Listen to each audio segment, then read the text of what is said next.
Good morning, everyone. Welcome back to another episode of Lessons Learned, the dumbest thing I've ever done with money. My name is Suzanne, and I'm the head coach at G.R.A.C.E Financial Coaching. And today we are talking to Dave Peterson. Dave is the founder of Scholarship GPS, an organization that guides students and their families on their scholarship journey in the hopes of avoiding student loan debt. Dave got into this world of scholarships by coaching his own son to earn enough in scholarships that his son's entire college experience, including tuition, room, board, books, and fees cost only around $1,500. Dave takes the lessons he learned by working with his own son and helps families around the country find and earn scholarships. Dave, thanks for joining me today. Thank you so much, Suzanne. I've been looking forward to having our conversation. So $1,500, I mean, first thing that a cynical person is going to say is, oh, he must have just sent his son to a community college or a junior college or something like that. What kind of school did your son actually go to? Yeah, so he went to a private liberal arts college, about 1,000 miles from home. So those costs also, included maybe some costs that most students wouldn't have if they were a little closer to home or at a community college. So airfare, potentially, when you guys go to visit hotels and stuff like that. Exactly. Yeah, I don't think that we used any scholarship money for hotels, but we did let him use some of his scholarship money for airfare for Christmas and spring break and things like that. So yeah. I went to college one state over, far enough that my parents were never just going to show up there. Right. But close enough that I could drive home or take a ferry across a body of water. Okay. But 1,000 miles you're away from home. This is not a community college experience. Yeah. And it's funny. It was literally exactly 1,000 miles door to door. We would set the, odometer, and as soon as we pulled into the parking lot at the college, it was 1,000 miles exactly. So you'd go there, you'd come back, and within a couple of weeks, you would need an oil change. Pretty much. Exactly. Yeah. Yep. That didn't come out of the scholarship money, but No, that unfortunately did not.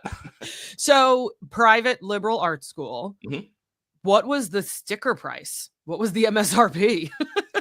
How about I tell you what I think it is right now? Yeah. So I think that they're at $35K a year, because we just about a week or two ago, my wife and I attended like a family and friends for the college gathering, and that was the number they threw out. So what does that work out to? About $140K over 4 years. Over 4 years, yeah. Right? And I will say, I mean, it's not Baylor, who is at $80K a year, and it's not some of these other schools that are topping $100,000 a year. So selecting a college that fits your family budget is one of the things that is pretty important.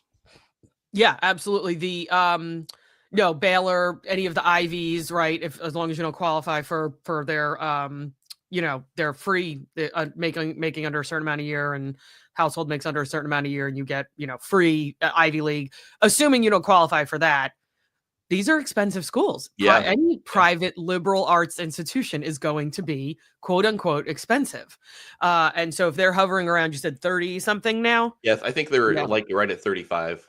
Gotcha. So yeah, I mean, that's I could honestly make an argument and tell you that that's actually cheap right now in 2020. Well, yeah, I think it is probably on the lower end of schools that are out there. And when I see where the students I'm working with are going and the costs that they're looking at, it just blows my mind. It's unbelievable. Yeah. Now, $30K a semester is still more than your state school, I'm assuming. Sure. Yeah. Plus, we live in Florida, so we have a cool program called Bright Futures, where students, if they hit certain GPA and test score requirements, get either 75% off or 100% off in-state tuition. Now, my son qualified for that, but because of the private scholarships he had won, we were able to afford to send him to a better school for him. It was a better match for him. So definitely, that option would have been off the table had we not gone the private scholarship route. Right. That wouldn't have been an option for you and your family to send them to that school. Right. Yeah. So tell me when it kind of kicked in. Are we touring the campus and the tour guide says something about the cost, or are we back home after taking our college tour and doing an interview with the counselor? And when does it kind of hit us that like this school doesn't fit into our family's budget right now as is? Actually, it didn't really happen that way for us. So when he was in high school, early part of high school, we knew he wanted to go to college. He had kind of always talked about that, but we hadn't really thought about the finances of it. And so about his sophomore year, we started to look into colleges. And that's when I realized, oh my gosh, we've not saved anywhere near enough for him. So we didn't really look at any colleges that, like a Baylor, an $80,000 a year type college. That just wasn't on the table for financial reasons primarily, but also some of those schools just weren't a fit for what he wanted to go into. So we're touring schools, we're touring different schools, or we're looking at this school specifically, and we realize he's 15, he's 16. We're a little too late to the game. Yeah. I mean, in cash. Yeah. I mean, I get some people will reach out to me and talk about opening a 529. I'm like, oh, that's fantastic. How old is your kid? Oh, he's 17. Yeah. Okay. Well, I mean, I guess you could open a 529, but I don't know how effective that's going to be. So the amount of time required for the compound interest and the growth and things like that is probably not going to be 365 days. You're not going to see that. Yeah, exactly. And I laugh, but I mean, I was kind of that same person. I thankfully I looked a little bit before, and we did, put a game plan together, but we were in the same boat. We had not saved really virtually anything. I mean, to speak of when you're talking about over, 100 grand in total. Right. If somebody, you woke up that morning and they were like, hey, by the way, you need 150 grand sitting in a pile, that's not even feasible at that point, over a period of 2 years. Yep. Okay. So we realized that we're not gonna be able to pay this in cash. What was the adversity for you to student loans? Why was that not an option? Well, this will get into some of the dumbest things I've done because both my wife and I did take student loans. Myself for undergrad, and then my wife went on and got her master's, and there were student loans involved in all of that. Now, thankfully, those numbers for when my wife and I went to school a million years ago are not like it is today. So our student loan debt, although burdensome, was paid off. I got to think it was probably paid off by the time my son was about 5 or 6. But okay. I'm kind of a Dave Ramsey fan, so I do hear these people calling in with hundreds of thousands of dollars of student loans, and I did not want that to be my son, 10, 15, 20 years from now. So that was really kind of the impetus for it. I will admit that even though I'd been hearing these types of calls on Dave Ramsey for a while, I just didn't really think about the fact that the cost of college had jumped so significantly from 25, 30 years ago. We talked about college being expensive when we were that age, and I guess it was, but it's not even comparable. No, and I wish I had pulled this up in advance of our conversation, but there is a chart out there that shows the rate of inflation. I'm not talking about eggs and milk and stuff like that. I'm talking about the rate of inflation over the last 50 years, and then it has it's a line graph, and it shows how much the cost of college has gone up during the same time. Yeah. And those lines start, move up together a little bit, and then they become exponentially further apart because yes, eggs are more expensive than they were 30 years ago, but college has not gone up at the same rate as eggs. Exactly. It's gone up 10-fold, 20-fold, 40-fold, whatever the calculation is. I don't remember off the top of my head.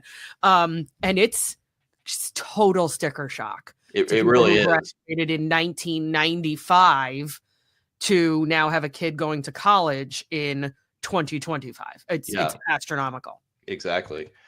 Yeah. And like I said, I had not really kept up with that. I just figured everything was going up, and I knew that. But like you said, that divergence, especially over 25, 30 years, is just dramatic. Yeah. We used to joke around when I was in school, because I went to a private liberal arts school as well. Okay. Sophomore year, junior year, we got new trash cans on site. I mean, like the most beautiful trash cans you've ever seen in your entire life. They're the color of the school. They have the school crest on it. They've got the name of the school. I mean, these things were beautiful. And the joke for like the last 2 years of college is like, that's where your money went.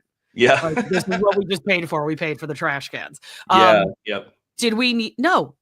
We had like the metal wire trash cans that every other college campus had up until that year. But for some reason, the campus the school needed to spend money on these exorbitant trash cans. And that's just something that sticks in my mind. It's like, yes, you're always going to need new dorms if the college is expanding. You're going to need to upgrade existing dorms if the college has been around for a while. I think of UNC Chapel Hill, University of North Carolina, Chapel Hill. They have these beautiful old brick buildings, and you can see which side has had the windows replaced and which side they're still holding on for dear life, because changing out the windows in a 220-year-old dorm room is a big expense, right? Yeah. But something that's necessary. I'm going to go out on a limb and say those trash cans weren't necessary. But yeah, probably not. I think trash cans probably work just as effectively if they're ugly, or if they're good looking. It was a joke for the last 2 years of college. Yeah. So questions, we're kind of, usually I'll stop my guest and I'll say, what was the dumbest thing you've ever done with money? But we've kind of integrated that into the conversation. So go back to when you and your wife are paying off your student loans. Son isn't born yet, or just born, or, a toddler or whatever. Yeah. At what point did you really have buyer's remorse about those student loans? I think for me, pretty much from the day I graduated. Oh, okay. Because I never really went into a career where I used my degree. I got a degree in economics and political science. And I actually went into technology consulting sales was my first, quote, real job out of college. And I did that for about 7 years. Did I need a degree to get that job? Maybe on paper. Yeah. But I mean, I can't think of anything I learned in college that I used in that career. Wow. And, while I changed jobs a few times over the last, I guess it would be 25, 30 years. I don't know that I've ever really used my degree. Wow. For my wife, it's different. She's a speech therapist, so she does use her degree. Right. So little less regret, but I think both of us, looking back, would have much rather figured out a different way to have paid for college. Yes. Now, how old was she when she went for her master's? What, right out of college, or? I think she just took a year off. So she would have been, I don't know, early 20s. 23, 24, something like that. Okay. Yeah. Gotcha. Yeah. And when you're in a specialized field like that, you're not going to be able to be an occupational therapist or a speech pathologist or a physical therapist or a dentist. You're not going to be able to get into those types of fields without those advanced degrees. But what we're starting to see with MDs and PAs, physician's assistants right now, it's not worth it to them anymore. Yeah. Yep. Which is really scary. We already went through a nursing shortage about 10, 15 years ago. I don't know if we can afford to go through a doctor shortage. Right. And just, I don't want to keep plugging Dave Ramsey here, but if you do watch the documentary that his organization put out called Borrowed Future, like, one of the people they follow is a dentist in Florida, and I'm in Florida, and like he has, I think, $1 million in student loan debt. I mean, I don't care if you are the world's top dentist. I don't know you'll ever be able to pay that back. No. I distinctly remember one of my very first coaching clients, once I became a full-time financial coach after I'd been doing it for part-time for a few years. One of my very first ones as a full-time coach was in her 50s. She was working in a research laboratory. Good pay, actually. Southern California, pretty expensive down there, right? Yeah. And she had $550,000 in student loan. And none of not one penny of it was being used in her job. Not one single penny. And we eventually had the frank conversation of, you will have these until you die. Yeah. And that's the thing I think some people don't realize is that student loan debt is not, it's not forgivable through even bankruptcy. Right. Now, I know every so often, especially during election years, it's floated out that we're going to forgive X number of student loans, and for some reason it never happens. Right. Whether it's an overreach of an executive order and a judge slaps it down, or the person's own party says, no, we not only are we not going to do this, we can't do this. It doesn't get through the budgeting process. Yep. It's not something you should rely on. It reminds me of another client who paid off only 25 grand. Only 25 grand, right? He had 25 grand left on his student loans, and it's March of 2020. What were we all doing in March of 2020? A whole lot of nothing. Yeah. Well, he was in a field where he was doing, actually leading a customer service team, and it was all online customer service. Oh, and the more hours he worked, the more money he made. Right. Yeah. And so now everyone's home. If Mm-hmm. somebody had a problem with their product, they're reaching out on the chat feature, all this stuff. And he just worked his butt off. He paid off that $25,000. I don't remember what he actually started with. This is just when I started working with him. He paid off that $25,000 that summer. Wow. That's fantastic. His friends the following year Mm-hmm. all started to make fun of him. You're an idiot. Those student loans are getting forgiven. Why would you have paid this off? That was dumb. Yeah. We didn't pay ours off, and now they're getting forgiven. 3 years in a row, he told me about having these conversations back and forth, and it went back and forth and back and forth and back and forth. And guess what? None of his friends ended up having their student loans forgiven. Yeah. Yep. None of them. Yeah. I mean, like I said, that little carrot gets hung out every election cycle. And remember, my degree is in political science and economics. And I can tell you, I don't think that ever is going to happen, because the people who are benefiting from it are the ones who pull the strings of the politicians, and they want their money back. Yeah. The relationship between higher education and DC politics has gotten very, very ingrained at this point. And so, wiping all of that debt free is not good for either side. No. It might be good for some vote capture in the primaries and things like that. Exactly. Yeah. It's not, and it's not a good idea for the country, right? Just from a literal economic standpoint. It's not. And I mean, there's some moral considerations with it as well. When you say it's forgiven, well, I guarantee the people who are holding those notes aren't forgiving it. All it is being transferred from the person who took out the loan to the taxpayer in general. Yes. Yep. Definitely. We don't need to get into the morality and ethics of that. Yes, exactly. And now the other argument I hear sometimes, frequently, I shouldn't say sometimes, is I took out this student loan and I'm working my butt off to pay for everything else, and my loan should be forgiven because of the field that I'm in, or something like that. There are still programs that do allow for repayment of student loans. Right. For example, I had a client, I use this example frequently. She worked for the Postal Service. Yep. How many 22-year-olds are running to the Postal Service for $40K a year job in New York? Yeah. Yep. Yeah. And the other piece of that is that, that loan is still not being, quote, forgiven. It's just not just wiped away. It's the employer's paying it. I mean, whether you see that or not, it's kind of like your insurance benefits.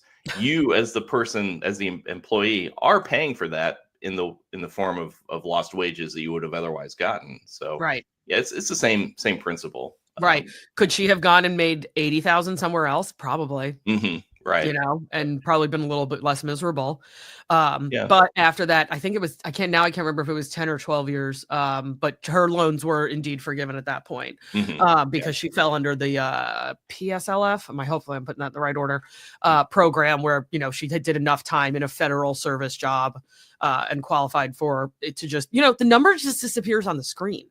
That's another thing. Yeah, like, exactly. There's no, yes, I guess there is going to be some emotional gift given to the person whose loan is now being wiped away. They log into that account and it says 0 instead of 80,000, 40,000, whatever the heck it was. But it really is just changing the numbers on a screen. Yeah. Unfortunately, it's all play money at this point. Yep. Yeah. Yeah. Don't get me started on inflation and such. All right, so let's go back to you and your wife taking out the student loan. So you said you guys paid everything off when your son was about 5 or 6. Yeah, that's, to the best of my memory, that's probably about right. Yep. And what did we pay it off slowly? Did we, I'm sure the interest rates were lower back then than they are for kids who are getting student loans today. Yeah. What was the or were we like, oh, we got to get rid of these things? Like what was the program for that? It was definitely, I would say, like the snowball approach. So, paying smallest to largest. I think at one point we did consolidate each of our loans into one repayment plan. But, I was fortunate. Like I said, I didn't really use my degree out of college, but I was fortunate that the job I got was pretty lucrative. Mm. So we were able to pay back our loans fairly quickly. Now, my wife actually, she took kind of a different path. She works in a school, so she made a career choice to follow more of what she enjoys, working with kids in speech pathology, rather than strictly going for the cash by working in a hospital or like a retirement home, or working with senior citizens to help them after a stroke, because she could make two and a half times what she makes going that Wow. route. So but we were fortunate, we had combined income, at least for a portion of it, no child. So a good portion of our income was going to pay that off fairly quickly. Gotcha. So we were snowballing it. We were pushing it. We were trying to get rid of this thing as soon as humanly possible. Did you Yeah. guys have any consumer debt at that point as well, too? Oh, probably a little, but nothing really to speak of.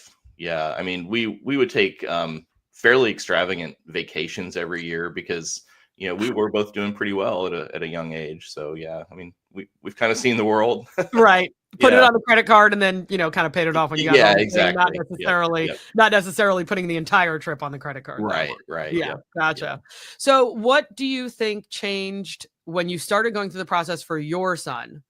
Having that memory in your head of, oh my God, I remember us paying off these student loans. Hmm. And I remember it, while it wasn't backbreaking or brought you guys to the poverty level, it was still something that you emotionally were like, I don't want him going through this. Yeah, This is not what I absolutely. want for him. So at what stage do you say, this is the school, it's 1,000 miles away, this is what it costs, how do we get this down? Yeah, well, when we started to look at the schools and we started to see what it was going to cost, whether it was the least expensive option all the way to the most expensive, I knew that scholarships existed, but I didn't really know much about them.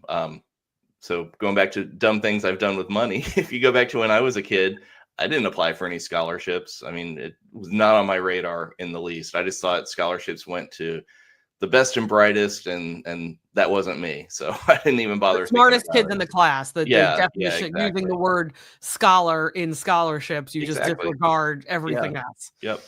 Yeah. So when we saw what school was going to cost for him, I knew scholarships were out there, and so I wanted to know, is this an option? And so for the next probably close to a year, I learned everything I could about scholarships and found out that scholarships are not just for the straight A valedictorian. That there are tons of scholarships that don't even ask about a kid's grades. And so it was his junior year that we sat him down and said, "Hey, we know you want to go to college, and if you want to stay in state, then you need to keep these grades and get this test score to go in state with the Bright Futures.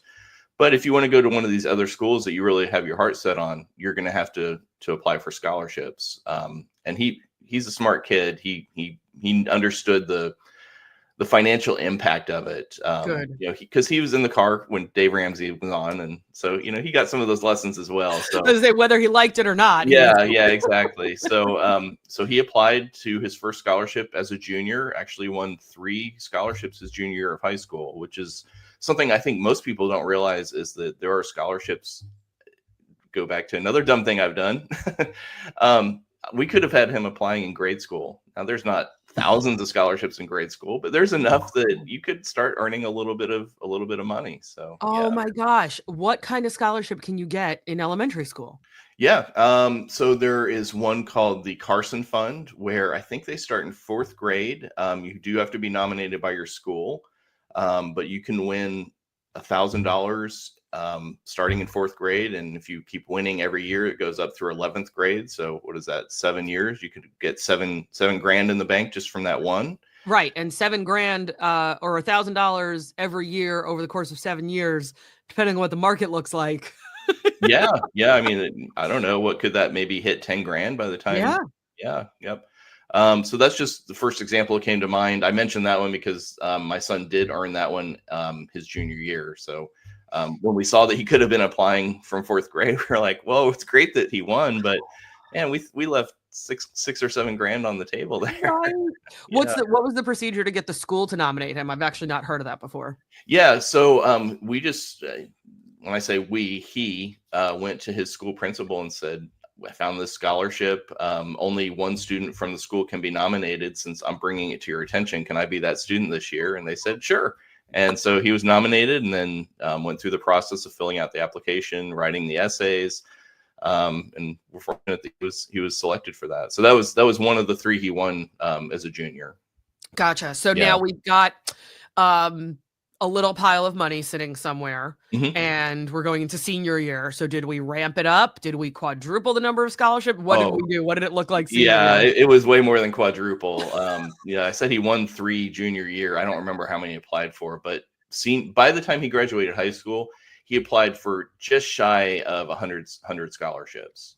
So, I mean, and some of them are not, this isn't, you're not redoing your SATs or your ACTs every time you apply. No, you're not starting from scratch. Super easy. Yeah. Yep.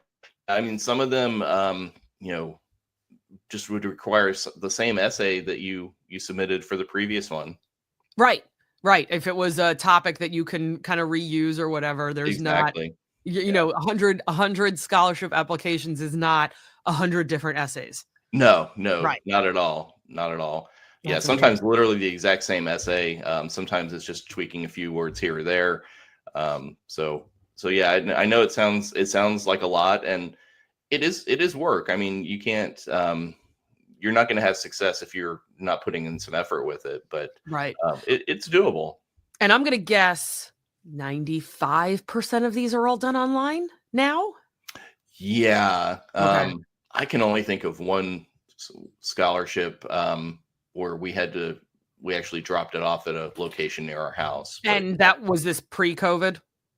Yes. Yeah. So I'm going to go out on a limb and say they've probably got some sort I of would online assume so. Yeah. The other exception would be sometimes local organizations will have scholarships that they kind of manage through the local high school. And so those are usually dropped off at the guidance counselor's office. Gotcha. Yeah. Or if we're talking about an art scholarship, right? I'm sure somebody has to drop off a sculpture, an art piece or whatever. Obviously, anything that requires something like that would be a little bit different. But other than that, we're not talking about driving all over creation. No, not at all. Physically printing, like we're 95% of, if parents are listening to this, most of these are going to get done online. Absolutely. And everyone's got internet at this point. And you have the ability to sit down and have your kid complete these. How much pushback did your son give you on some of them? It varied. So sometimes he'd win one, and that would get me even more motivated. So I would start to push more and more. And he did every once in a while have to push back and say, hey, I can't do this. I need to have a life. And, he was pretty active in high school too. So, I got some pushback, but I'll say again, I am very fortunate. My son's great. And, he was being more reasonable when he was pushing back than I was. So gotcha. Right. Well, and then like you said, you saw the scholarship come in, right?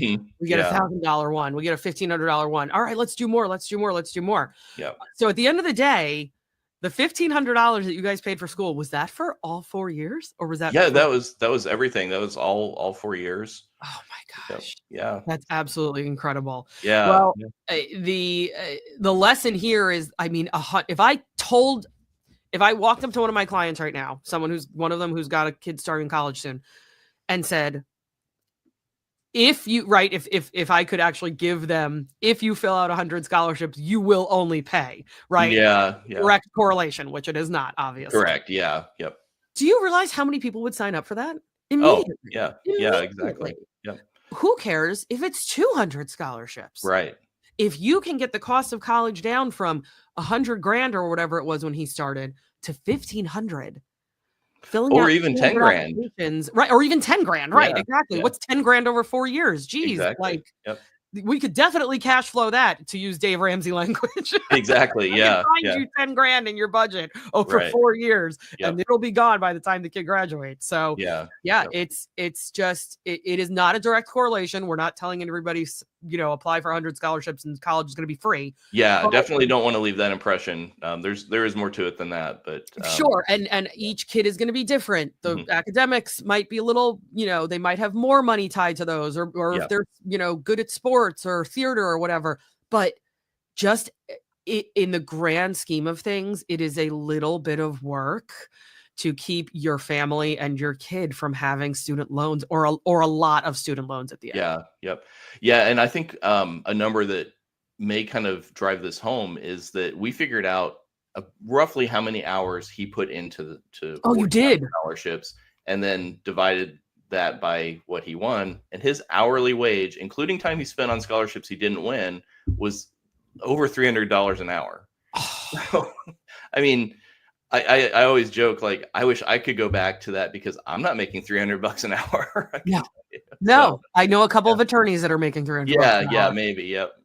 That's incredible. Wow. Yeah. Well, thank you, Dave, so much. This has been unbelievably informative. All of Dave's contact information, including his podcast, which I appeared on recently, and then also ways to get a hold of Dave, his Substack.